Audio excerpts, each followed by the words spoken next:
Welcome back to the Arbitress YouTube channel. In today's class, we'll be learning how to make this beautiful bust cage hat. It's a very simple tutorial to make. You just need to pay attention to it. So this is very useful, especially if you don't like using a ready-made bra cup, or you just don't find some particular sizes in the market. Okay, so you can use this to create any size of your choice. So if this is what you would like to learn, kindly stay tuned till the end of this tutorial. Thank you. So to make this cage hat, I already have my patterns drafted. Okay, so this is from a drafted corset pattern, and I already have a full detailed tutorial on how to do this. So if you don't know how to get your cup out of your pattern, I will drop the link in the comment section or in the description box down below. So you just need to check it out. The tutorial is very detailed. Everything you need to know on how to draft this is already in the tutorial. So the focus of this tutorial is actually on the bust cage hat, and we've been doing some cage hats on the channel already. You may want to check them out if you've not. We have a tutorial on an under bust cage hat, and also an under bust side cage hat, and also a standing collar cage hat. So today we'll be doing a bust cage hat, and like I said, I already have my patterns here. So for this, I'll be using this hard collar stay. Okay, I'm using this collar stay. It's quite strong and it's structured, so this is what I'll be using. And I just need to place these patterns on the collar stay, which I have done, and I've cut out exactly what I have here. Okay, so this is for the center front. It is labeled center front, and this arrow shows that this is the upper part, and the other arrow shows that this is what I'm sewing together. So this is the side front, and I've already cut this out on my pattern also.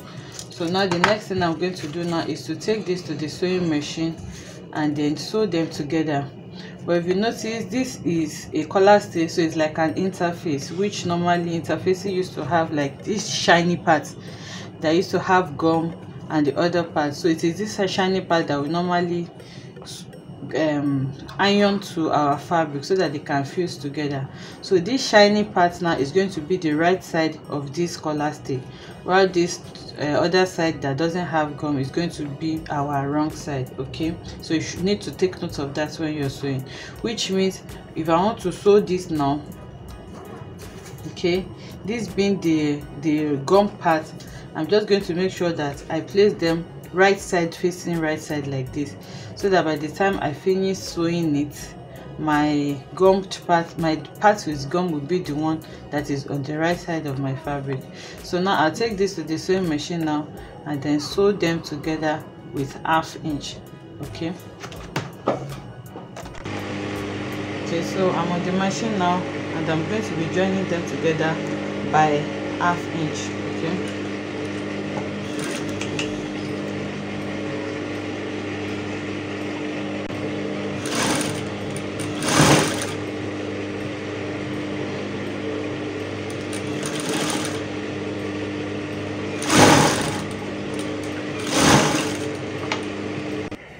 okay, so now I've gone ahead to sew it.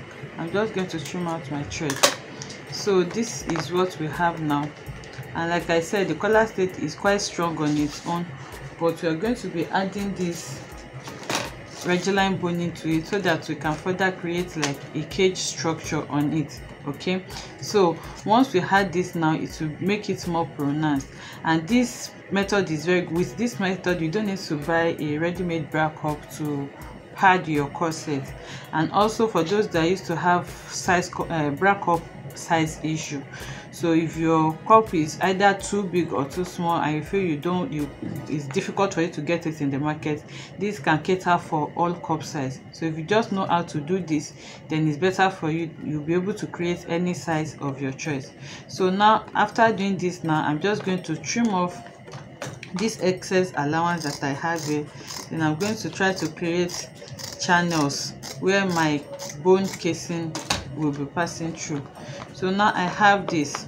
Okay, so the boning will be going through this vertically and also horizontally, but before then I'm going to be this this pattern is actually with allowance, so I'm going to be removing the 1/2 inch allowance here. I'm going to note it because my boning is not going to be passing through the allowance if the boning pass through it, I'll not be able to sew this back into my corset pattern.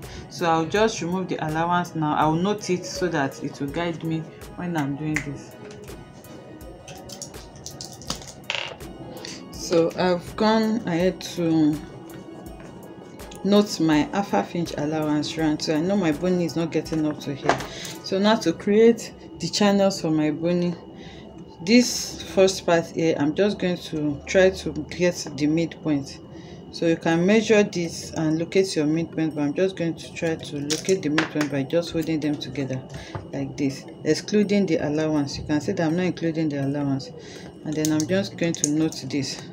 So once I note this, I'm going to create like a straight marking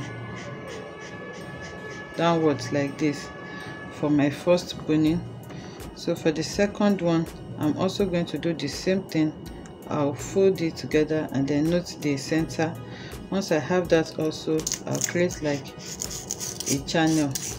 Okay, so like I said, we'll be adding boning both vertically and horizontally. So now I have 1, 2, 3 for my vertical boning. This here is a curved one that is going to go around. So now I've done this. The next thing now is to create boning for the horizontal ones also. So here you can actually measure this and divide it into 3, or you can just eyeball it, which I'm going to be doing.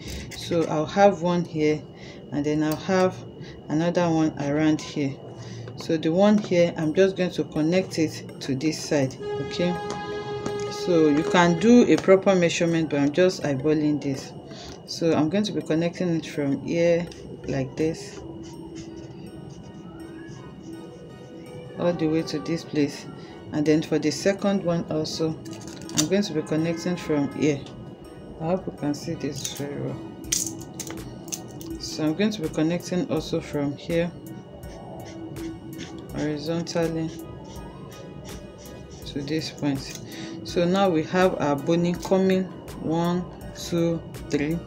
So now I'm just going to take the regular boning, and if you notice, because the regular boning used to come folded like this, it already takes a shape. Okay, you can see that it is bent towards this side. So when you are sewing this to your cup, you should note this. So the way the cup is formed like this, that is the shape that you're going to be placing your boning on also, so that it can form well. So you can see that the boning is also curved inward like this. If you decide to sew your boning like this, it may start giving you issues and making it look irregular. So you just need to follow the curve that your boning already has. So now I'm going to take this to the sewing machine now, and then I'll start to sew.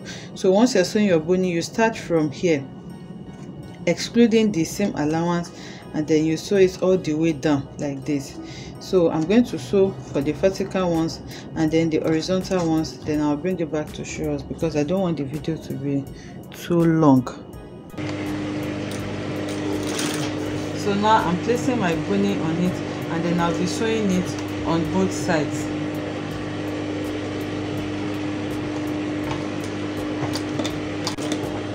So I'm going to be sewing on both edges. So now I'm sewing it straight. Just sew it carefully. You don't need to rush this. Sew it carefully, and it will be easy for you to sew. So I've added my first boning now, and then I sew it on both sides. So I'll go ahead to add all others to it, so that this video will not be too long, and then I'll bring it back to show us. Okay, so I've gone ahead to add all of my bonings now. As we can see, we have 3, 1, 2, 3 vertically, and then I have 2 here horizontally, and then 1 just round the curve. And if you notice, you will see that I made sure that my boning did not enter into my seam allowance. Okay, so another way you can cut this is by cutting your cup without the allowance. If you know, you will not be able to gauge this allowance, so that it will not enter into your seam allowance. But this is fine for me now, and this is what it looks like on the wrong side. So now I have my cup ready. The next thing now is to cut my place my cut pattern on the main fabric that I want to use to cover this cup now, and then I'll be cutting it out. So after cutting out the main fabric, I'll take it to the sewing machine now, and then I'm going to join it together. Okay, so these have been joined now, as you can see. Now I'm just going to place it to sit right inside my cup like this. So since we use the same pattern, it will just fit right inside the cup. As you can see, it is the same thing. Okay, so arrange it on the other part too, so you can see that it just fits right into it.